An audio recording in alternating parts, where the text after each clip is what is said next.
이제 오늘 웨스트민스터 소요리 강의 47번째고 주기도문에서는 5번째 간구의 내용을 살펴보시는 건데 핵심은 용서입니다. 사람의 잘못을 용서하면 너희 하늘아버지께서 너희 잘못을 용서하시려니와 너희가 용서하지 않으면 하나님도 너희를 용서하시지 않는다. 예수님께서 이 말씀을 하십니다. 지난 시간 요약문 104문입니다. 지난 시간 요약 저랑 우선 한번 같이 봉독하시겠습니다. 같이 읽으시겠습니다. 자비로운 아버지이신 하나님께서는 자신의 자녀들에게 구원의 은혜를 베풀어 주실 뿐 아니라 이 세상에서의 삶을 영위할 수 있는 모든 자원들을 베풀어 주십니다.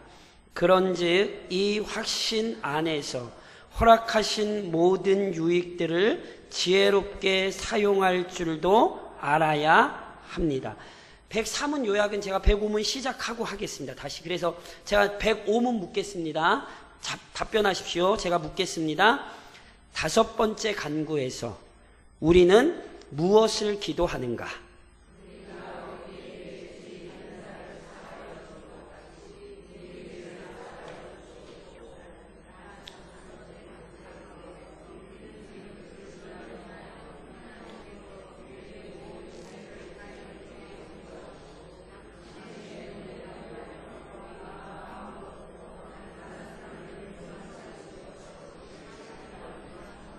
예, 절 보시면 이제 제가 이제 쭉 설명드릴게요. 그 강의 안에 있는 거 이제 집에 가서 보시고 제가 쭉 설명드릴 테니까. 자, 다시 한번 이제 기억을 좀 하셔야 됩니다. 저랑 이제 웨스트민스터 소요리에서 우리 소요리 문답은 마지막에 주기도문을 다루고 있습니다.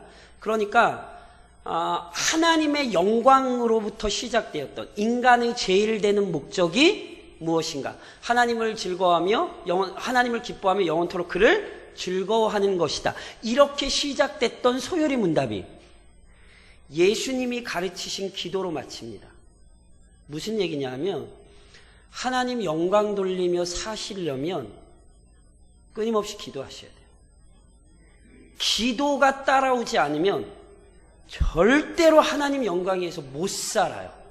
그러니까 소요리 자체가 이미 그 순서 자체가 우리에게 굉장히 중요한 신학적 또는 신앙적 의미들을 실은 가르치고 있는 거란 말이에요. 그러니까 하나님의 영광을 위해 정말 살고 싶으시거든. 우선은 기도의 자리를 놓치시면 안 돼요. 그 기도는 우리 주님께서 친히 가르치시며 기도의 형식과 내용 등에 대한 모범을 보이신 거예요. 주기도문대로 기도해라를 가르치신 게 아니라 우리의 기도가 어떤 내용을 품고 있어야 하고 더 나아가 우리의 기도에 어떤 우선순위적인 내용들이 있는지를 주기도문을 통해서 가르치신 거예요. 그래서 주기도문은 크게 세 부분으로 나눠져 있다 그랬어요. 하늘에 계신 우리 아버지요. 부름. 이름이 거룩히 여김이 받으시오며 쭉 해가지고 간구. 대개 나라와 영광의 아버지께 영원히 있사옵나이다. 송영. 간구 부분은 크게는 6가지 기도 제목이 있어요. 하늘에 계신 우리 아버지, 이거 부름이에요. 아버지 부른 거예요. 하나님 불렀어요. 그 다음에 뭐예요? 이름이 거룩히 여김을 받으시오며. 2번째, 나라의 임하옵시며. 그쵸? 3번째, 뜻이 하늘에서 이룬 것 같이 땅에서도 이루어지이다. 이 3가지 기도는 다 뭘 위하는 거예요? 하나님의 영광을 위한 기도였어요. 이제 나머지 3가지 기도가 나와요. 그것은 우리와 직접적으로 관계가 돼요. 그런데 그 3개 중에 첫 번째, 4번째 기도는 뭐였냐 하면 오늘날 우리에게 일용할 양식을 주옵시고.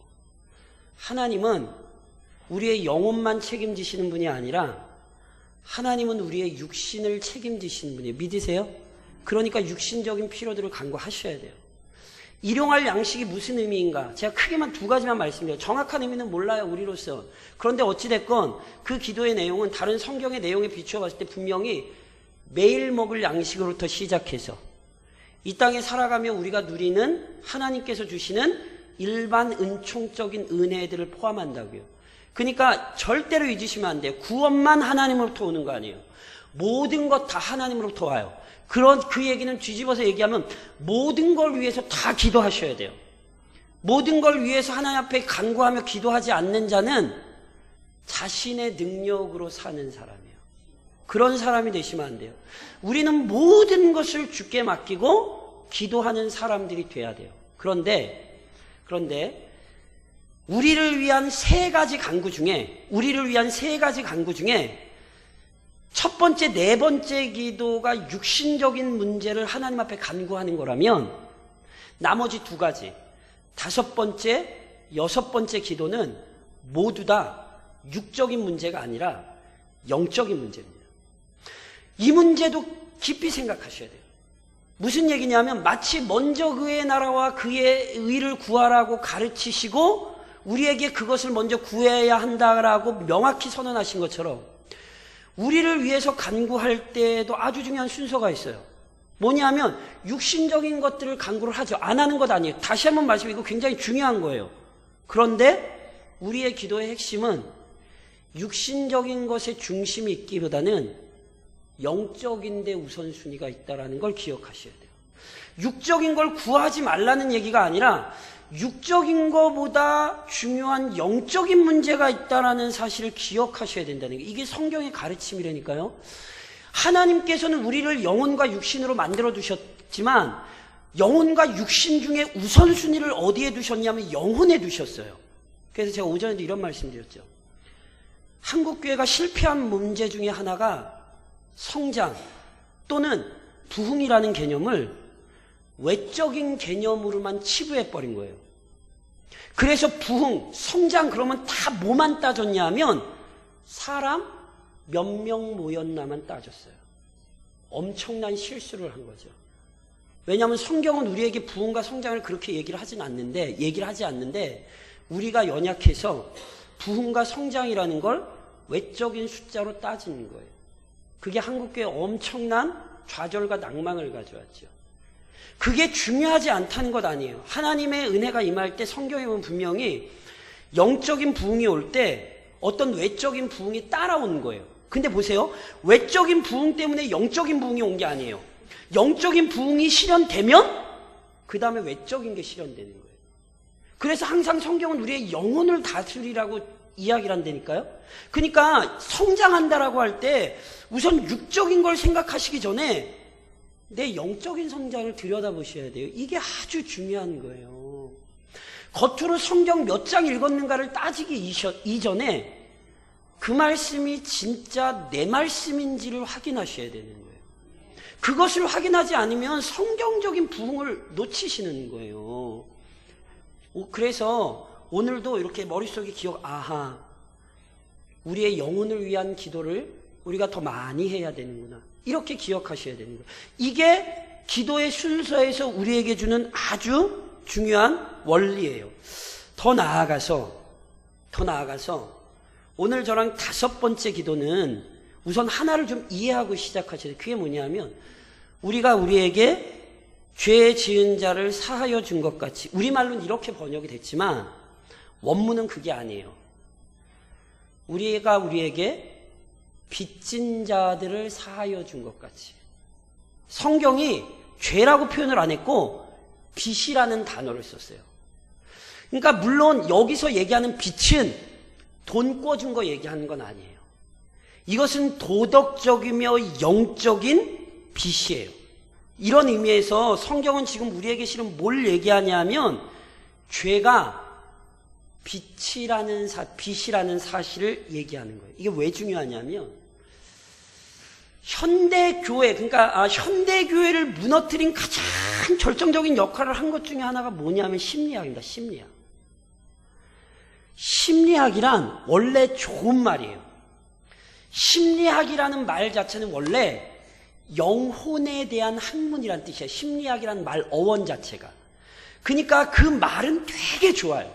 그런데 현대 심리학은 영혼에 대한 학문이라고 이야기하면서 실은 누구에게 집중을 했냐 하면 인간에게 집중을 해서 인간을 최고의 가치로 만들어버렸어요. 그런데 실은 그렇게 얘기하면 인간의 영혼을 알 수 없어요. 왜냐하면 인간의 영혼은 스스로 만들어진 게 아니라 인간의 영혼은 창조된 거거든요. 그러니까 영혼을 보려면 누구에게로 먼저 가야 돼요? 인간 자신에게 집중하는 게 아니라 하나님께로 갔어야 되는 거예요.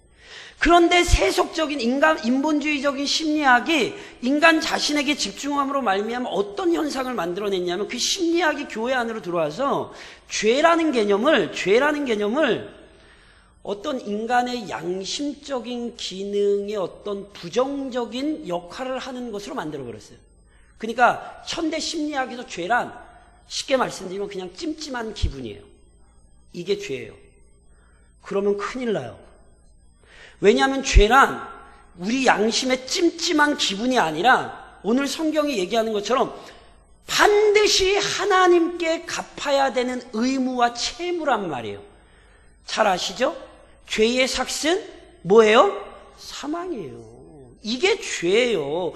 죄는 우리 마음에 조금 찜찜한 기분이 드는 게 아니에요. 그래서 심리학자들은 뭐래요? 그 양심의 찜찜한 기분을 풀어줘요. 야, 아니야. 너 할 수 있어. 아니야. 너 그 정도로 악하지 않냐. 아니야. 네가 잘하던 네가 형편이 그래서 네가 그렇게 된 거야. 네 외부적인 조건을 바꾸면 그러면 너 괜찮아. 너는 죄인이 아니야. 이렇게 가면 되니까요. 그렇게 가면 안 돼요. 죄는 하나님께 분명히 갚아야 하는 채무라니까요. 그래서 오늘 이 구절이 중요해요. 우리가 우리에게 빚진 자들을 사하여 준 것처럼. 그런데 문제는 그 빚진 게 우리가 갚을 수 있는 빚이냐? 아니요. 우리가 갚을 수 없는 빚이라는데 이게 더 심각한 문제가 있는 거예요. 그래서 보세요. 죄의 삭은 뭐죠? 사망이죠.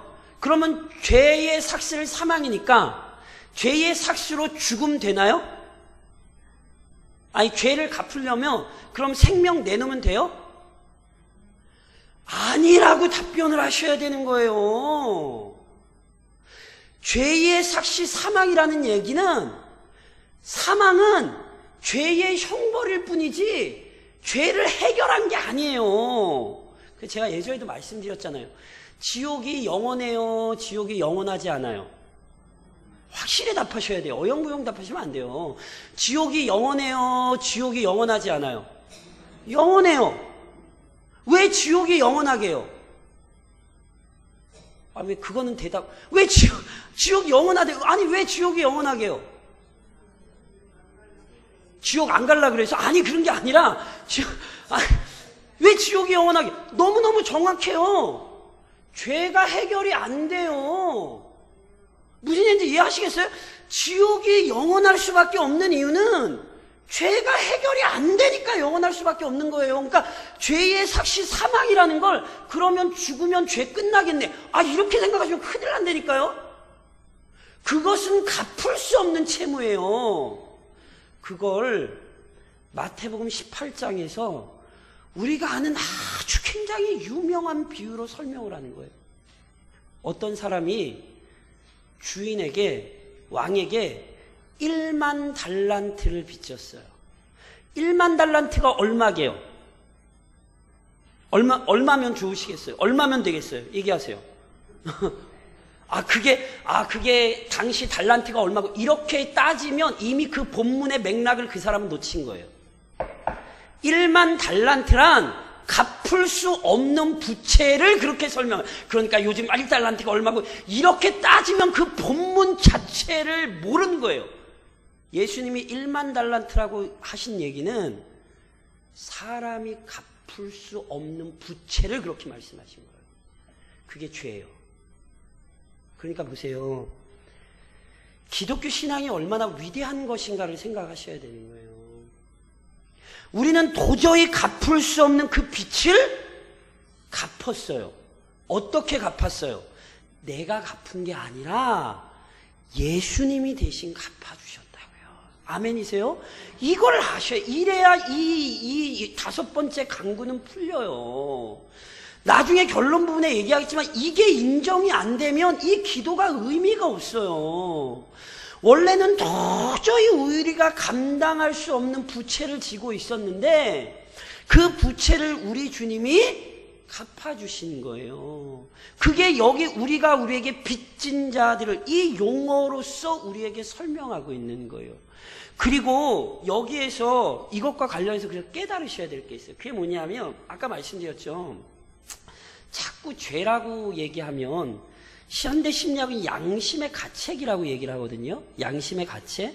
근데 제가 다시 한번 말씀드리면 양심은 하나님께서 우리에게 두신 굉장히 탁월한 영적인 기능은 맞아요. 그래서요, 실제로 인간이 죄를 지으면 하나님의 율법을 알지 못해도 때로 양심의 찔림을 받습니다. 그런데 문제가 있습니다. 이미 인간의 양심이 깨끗한 게 아니라 이미 인간의 양심 자체가 죄에 물들어 있기 때문에 그 양심이 제대로 기능을 하지 못할 수 있어요. 오죽하면 성경에 보면 화인 맞은 양심이라는 표현을 쓰는 거예요.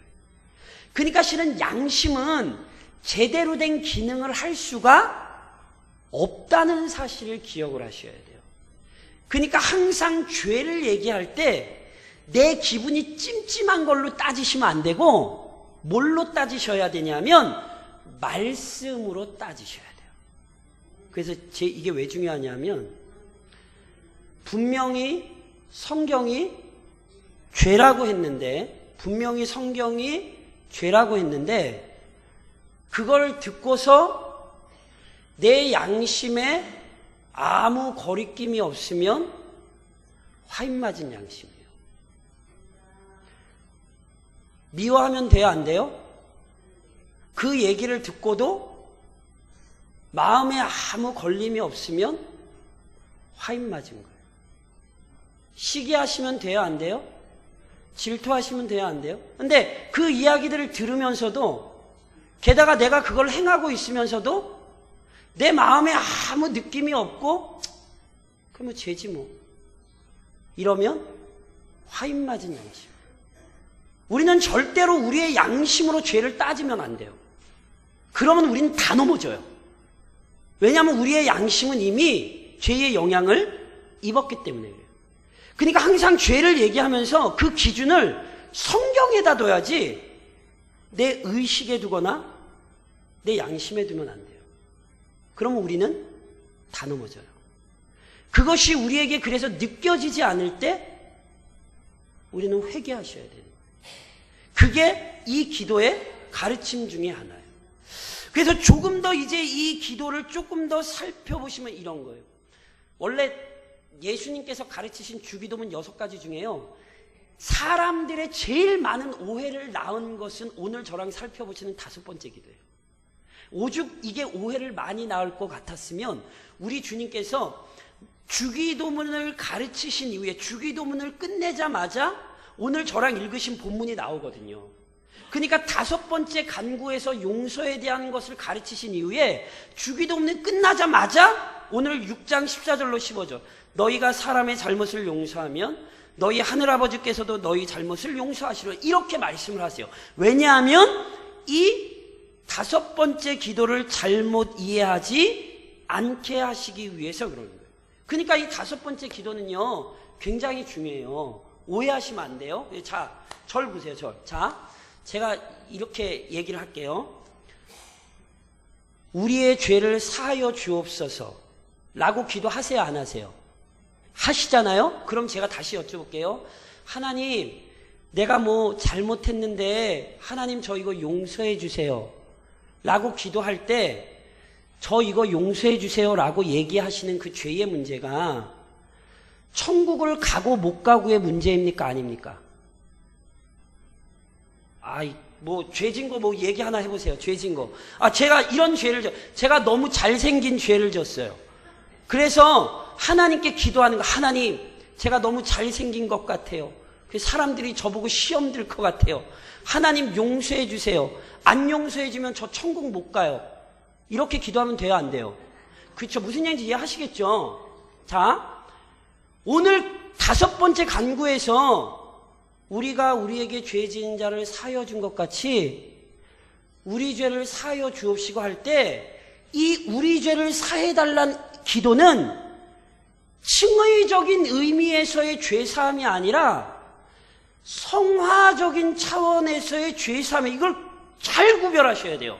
자, 다시 죄를 졌어요. 아담 안에서. 죄를 졌어요.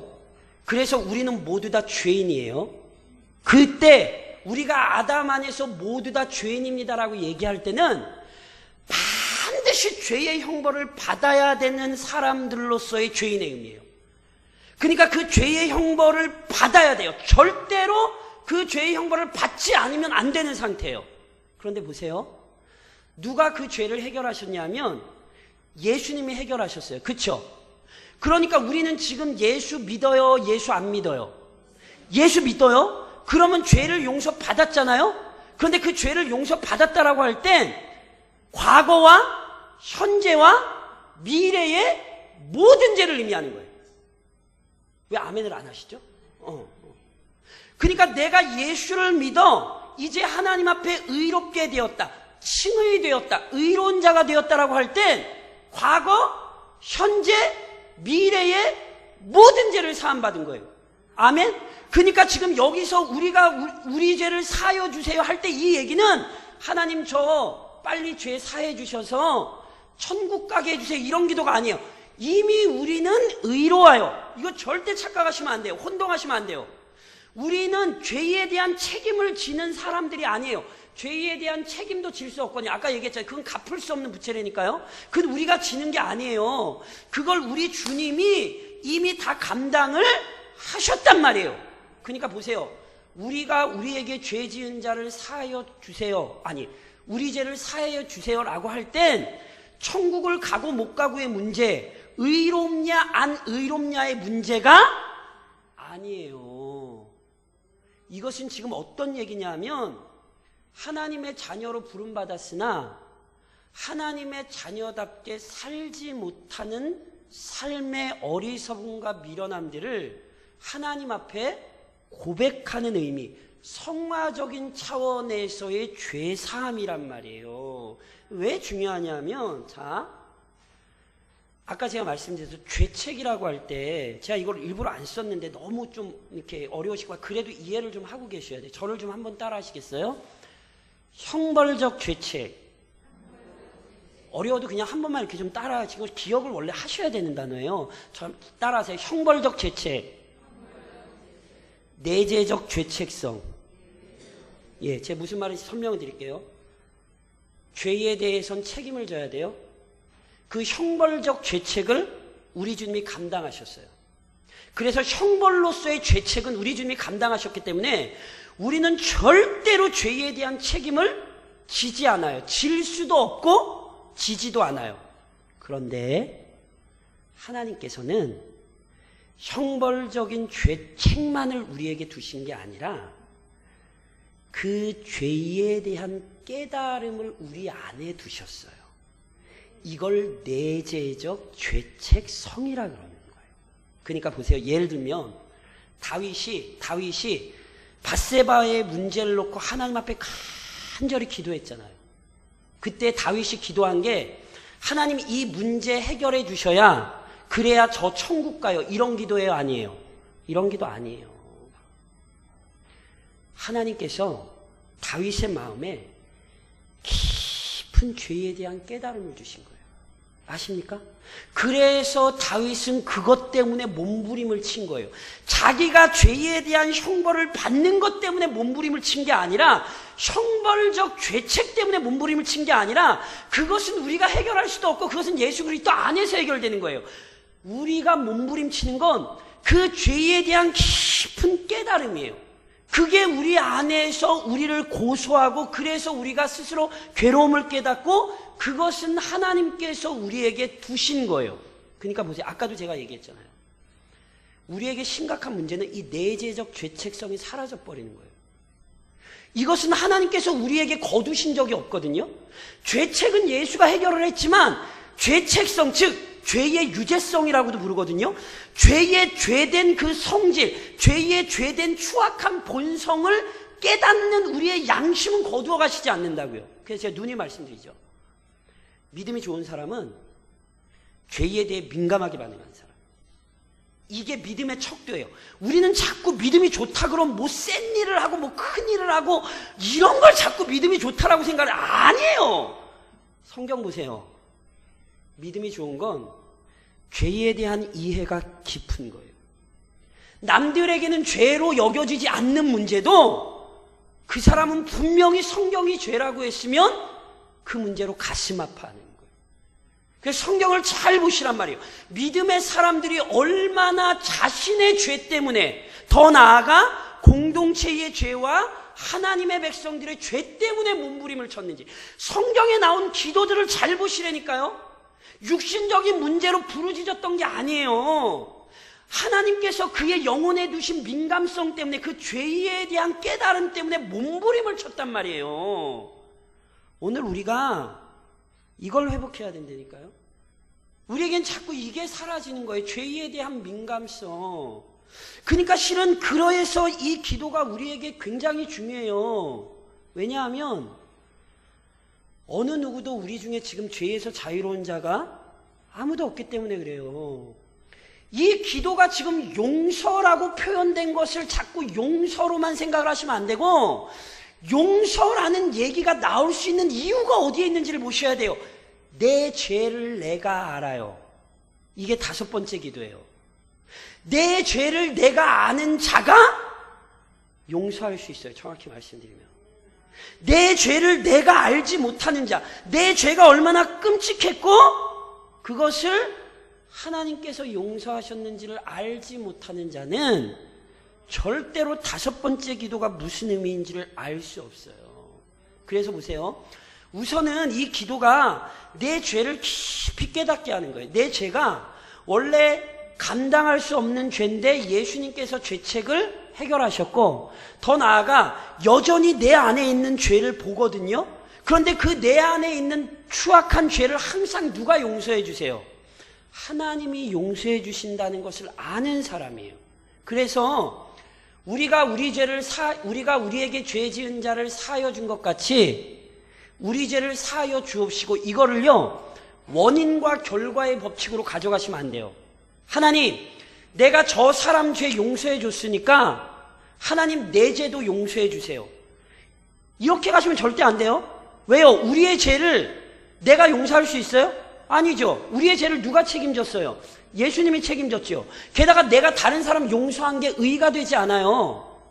왜냐하면 우리는 어떤 것도 하나님 앞에 내세울 수 없기 때문에 그래요. 그러니까 지금 이 기도는 무슨 얘기를 하는 거냐면, 내 죄가 얼마나 끔찍한지, 얼마나 큰 빚이었는지를 알고 그 빚을 우리 주님이 갚아주셨을 뿐 아니라 여전히 그 은혜를 누리고 있다는 사실을 아는 사람은 그 은혜가 흘러 넘쳐 다른 사람을 받아들이고 용서할 수 있다는 것을 우리에게 가르치는 거예요.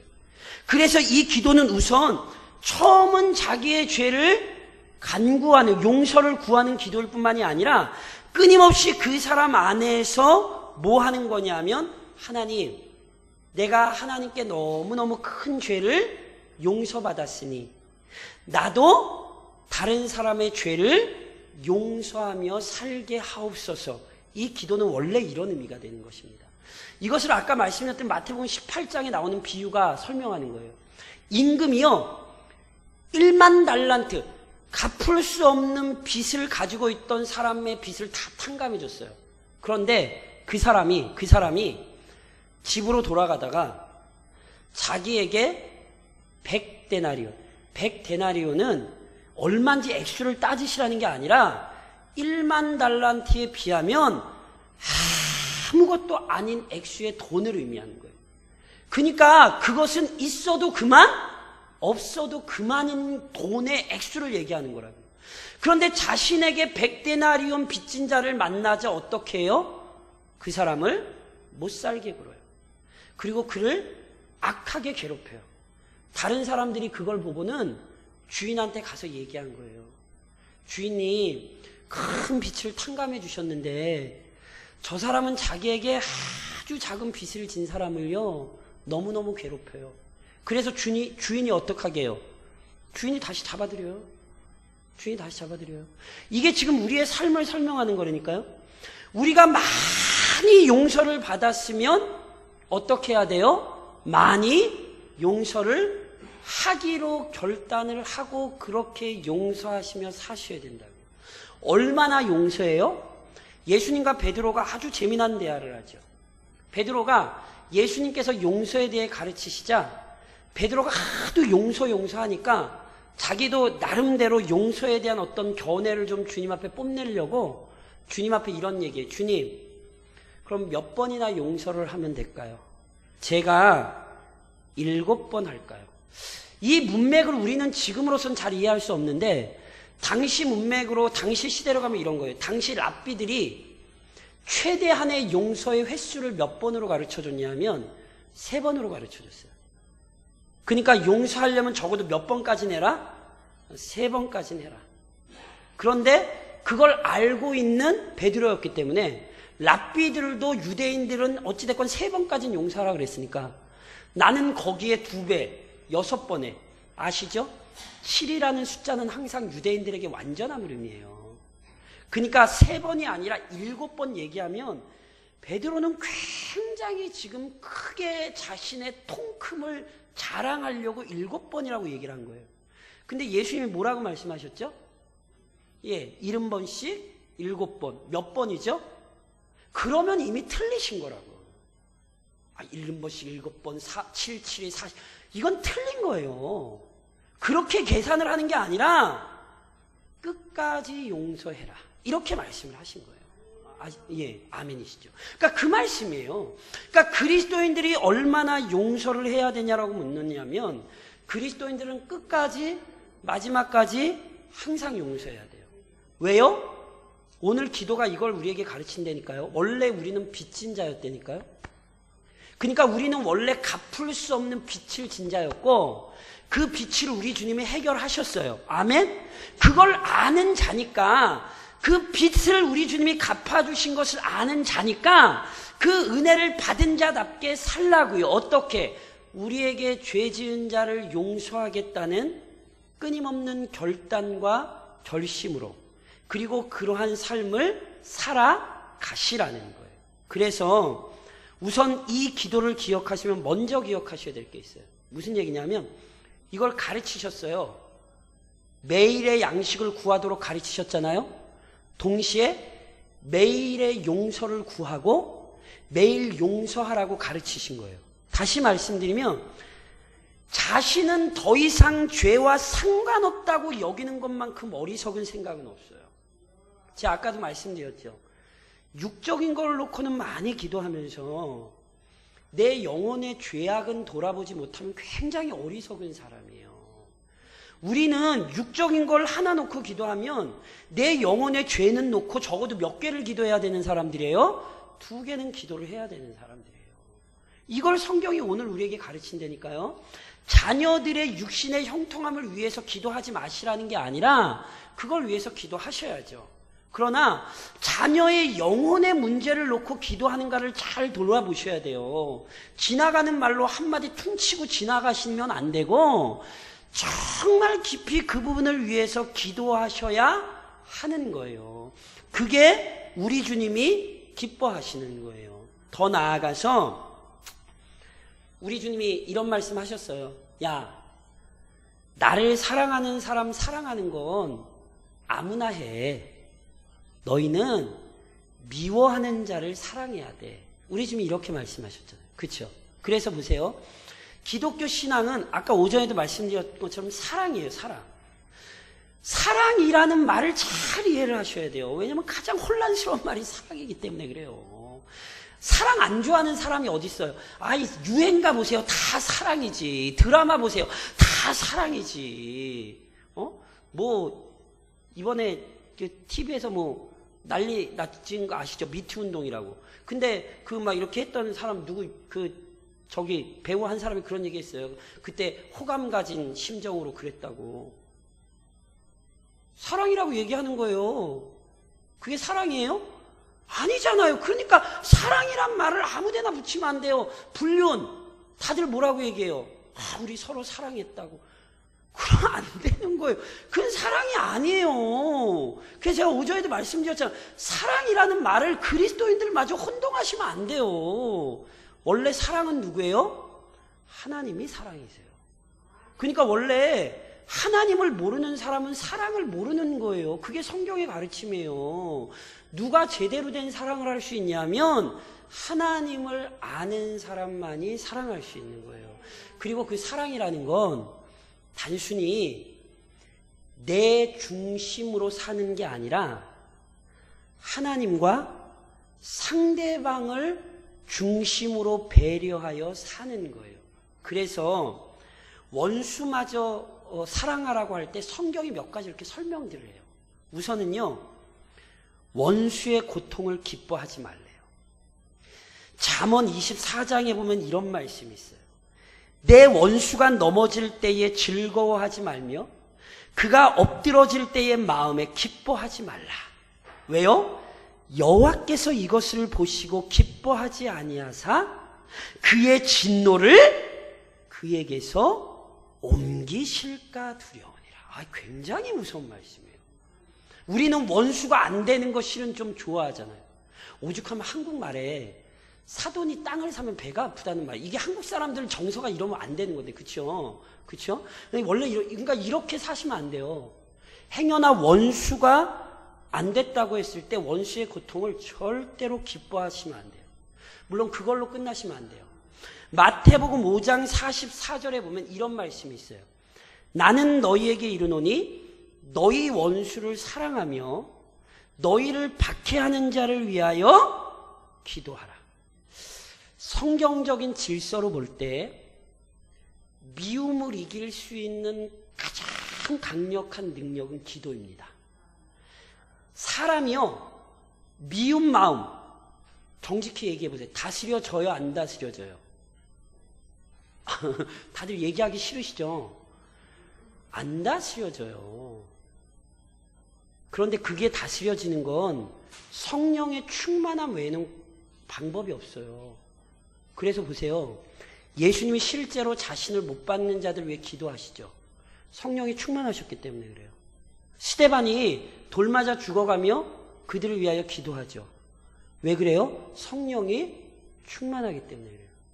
그러니까 이걸 감정을 다스리는 문제로 생각을 하시면 안 돼요. 이건 성령이 충만하셔야 되는 문제예요. 그렇지 않으면 이게 해결이 안 된다니까요. 그런데 그 성령이 충만한 건 뭘로 와요? 지식으로 오지 않아요. 경험으로 오지 않아요. 연륜으로 오지 않아요. 이건 기도 아니면 안 돼요. 그래서 시편에서도 다윗이 뭐라고 기록해요? 나는 저들을 사랑하는데 저들은 나를 미워하니 나는 다만 기도할 뿐이라. 그래서 성경이 이렇게 얘기한다니까요. 기도하셔야 돼요. 왜냐하면 우리 마음을 우리가 마음대로 못해요. 그래서 성령의 능력으로 우리 마음을 다스리는 자리로 가셔야지. 성령이 충만하면 실은 해결이 돼요. 누님이 말씀드린 건 왜 우리가 문제가 되냐면 성령이 충만하지 않기 때문에 그래요. 또한 성경은 그에게 선을 베풀라고 얘기해요. 그러니까 그 사람을 위하여, 원수를 위하여 기도하는 정도가 아니라 가서 선을 베풀어 주래요. 출애굽기에 보면 이런 말씀이 있어요. 내가 만일 내 원수의 길 잃은 소나 나귀를 보거든 반드시 그 사람에게로 돌릴지며 내가 만일 너를 미워하는 자의 나귀가 짐을 싣고 엎드러짐을 보거든 그것을 버려두지 말고 그것을 도와 그 짐을 부릴지니라. 원수가 안 되는 걸 보고 가만히 있지 말고 오히려 가서 선을 베풀어 주래요. 로마서에는 이런 말씀이 있죠. 내 원수가 줄이거든 먹이고 목마르거든 마시게 하라. 선을 베풀라는 거예요. 그래서 성경은 우리에게 뭐라고 얘기하냐면 악에게 지지 말고 그 다음에 뭐라 그랬죠? 그쵸, 선으로 악을 이기라. 악을 악으로 맞서도 안 되고 악을 피하셔서도 안 돼요. 어떻게 하래요? 선으로 악을 이기래요. 이 얘기를 하면서 하나 좀 기억하셔야 되는 게 있어요. 성경은 예수님께서 이 땅에 오신 이유를 하나님과 우리와의 사이를 화목하게 하셨고, 그렇죠? 우리와 인간과 인간 사이를 화목하게 하셨다 그랬어요. 그래서 이제 우리에게 화목하게 하는 직책을 맡기셨어요. 아멘? 네. 그러니까 이제 우리는 화목하게 해야 돼요. 우선은 하나님과 우리가 화목해야 되고, 나도 사람들과 화목해야 되고, 다른 사람들을 하나님과 화목하게 해야 돼요. 이게 궁극적인 결론이에요. 그런데 화해와 용서는 달라요. 제 얘기 잘 기억하셔야 돼요. 화해와 용서는 달라요. 우리는 화목하도록 해야 되거든요. 그런데 이 화목은 누가 만들어내는 거냐면 하나님이 만들어내셔야 돼요. 쉽게 설명드려요. 화해란 쌍방이 해결해야 돼요. 인간관계는 독립적이지 않아요. 아시잖아요. 인간은 혼자 있는 존재가 아니니까. 화해란 뭐냐면 나와 저 사람이 같이 화목하는 거예요. 근데 성경은 용서하라라고 명령해요. 용서는 저 사람이 나를 어떻게 대하느냐와 상관없어요. 잘 기억하셔야 돼요. 우리는 결국 화해를 하는 자리로 나가야 되는데 그 화해가 이루어지기까지 뭐가 명령되냐면 용서가 명령된다니까요. 왜 중요하죠? 나는 하는데 쟤는 안 해요. 이러면 안 된다는 얘기를 하는 거예요. 용서를 하래요, 나보고. 그러니까 화해가 안 될 수 있어요. 이해하시겠어요? 화해가 안 될 수 있대. 저 사람이 나랑 마음이 같지 않아. 나는 예수의 사랑으로 진짜 해. 근데 저 사람은 아니 근데 모르는 척하세요. 왜? 다 거의 대부분 그런 경우 아니세요?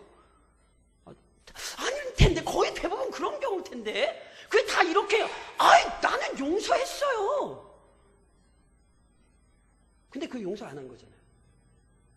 저 사람이 안 하고 이러면 용서 안 한 거라니까요. 그 사람이 어떻게 하든지 상대가 어떻게 하든지 너는 용서하라고. 이해하셔야 이게 더 잘 이해하셔야 돼요. 그러니까 상대방이 어떻게 하든지 너는 용서하라고. 이게 주님의 가르치심이에요. 그래서 이게 힘들어요. 왜요? 원수는 마음을 안 풀거든. 그래서 이게 힘든다니까요. 원수는 마음을 안 풀어요. 근데 나 혼자 풀어야 되니까 이게 뭐죠? 지는 것 같죠. 그 젊은 애들이 이런 얘기예요. 부러우면 지는 거라고. 근데 우리는 바꿔서 얘기해야 돼요. 용서하지 못하시면 그게 지는 거예요. 그럼 제가 여쭤볼게요. 왜 용서하지 못하시면 지는 거게요? 이걸 잘 이제 이걸 이해하셔야 돼요. 그러면 왜 용서하지 못하는 게 지는 거게요? 우선 첫 번째, 하나님의 말씀을 벗어난 것이기 때문에 안 되는 거예요. 하나님은 그 사람이 어떻게 하든지 상관없이 너는 용서해 이렇게 명령하시는 거거든요. 그러니까 우선 내가 용서를 안 하잖아요. 그러면 이건 저 사람의 문제가 되는 게 아니라 누구의 문제가 되는 거예요? 나와 하나님과의 문제가 되는 거예요. 그러니까 이게 잘못된 거예요. 두 번째, 사단에게 기회를 주는 것이기 때문에 그래요. 사단은 절대로 사랑을 주지 않아요. 반면에 성령은 절대로 미움을 주시지 않아요. 그러니까 내가 지금 사랑하지 않고 용서하지 않고 미움 편에 서 있다면 지금 사단한테 이미 넘어가신 거예요. 이걸 자꾸 부인하시면 안 돼요. 그러니까 결론적으로 어떻게 하셔야겠어요? 개인적으로 먼저 엎드리셔야 돼요. 이 기도는 우리에게 이걸 가르치셔요. 그러니까 우선은 내가 하나님 앞에 엎드려야 돼. 이걸로 출발하셔야 돼요. 상대를 보시면 안 돼요. 용서하라고 나한테 명령했지. 기도를 이렇게 하세요. 하나님 쟤한테도 가서 그렇게 기도하라고 명령 좀 해. 기도를 이렇게 그렇게 억울하면 기도를 그렇게 하세요. 하나님 저는 용서할 테니까 쟤한테 가서 용서하라고 명령 좀 해달라고. 기도를 그렇게 하세요. 다시 한번 말씀드리지만 이것은 나로부터 출발해야 돼요. 그렇지 않으면 우리는 이 기도를 이루며 살 수 없어요. 잊지 마십시오. 우리는 그만큼 은혜를 받은 사람들입니다. 믿으십니까? 그걸로부터 시작하시면 돼요. 왜냐하면 은혜를 그만큼 받은 사람이니까 그렇게 살 수 있는 거예요. 특별히 한국교회에 어려움이 많고 가정마다 어려움이 많죠. 제가 누누이 말씀드려요. 원수는 외나무다리에서 만나는 거 아니에요. 원수는 제일 가까운데 항상 버티고 있어요. 이건 누구에게나 적용돼요. 이것은 누구에게나 적용되는 원리예요. 그러므로 가까운 곳에 있는 원수에게 이번 주 사랑을 베푸시고 그를 위하여 기도하시고 선을 베풀어 주십시오. 선으로 악을 이기십시오. 그게 이 기도가 우리에게 가르치는 것입니다.